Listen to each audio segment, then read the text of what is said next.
In the end, the Egypt episode stands as a testament to God's ability to safeguard his plan.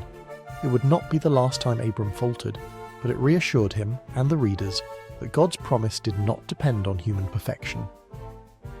Delivered from Egypt's snares, Abram was ready to return to the land of promise, chastened and wiser from the experience. Abram returned to Canaan a humbled man. With Sarai by his side and Lot and the whole caravan in tow, he retraced his steps through the Negev and back into the highlands of Canaan. Genesis 13:3-4 describes Abram's journey to the place where his tent had been at the beginning, between Bethel and Ai, to the altar he had made there at first. This homecoming was likely marked by relief and gratitude. Abram went straight back to Bethel, the last place he had called on God's name before the famine drove him to Egypt. There, upon the altar he'd built, Abram called on the name of the Lord again, likely in repentance and thanksgiving.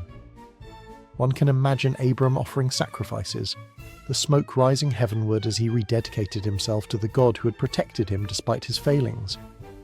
Bethel symbolized a fresh start, a return to the path of faith after the detour in Egypt. Now back in the Promised Land, Abram had to pick up the threads of normal life. The famine had ended, Canaan was livable again. Abram's flocks and herds had likely grown, both from natural increase and Pharaoh's gifts.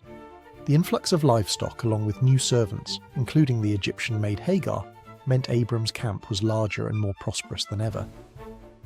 This wealth was a sign of God's blessing, yet it would soon present its own challenges. For the moment, Abram's focus was on resettlement,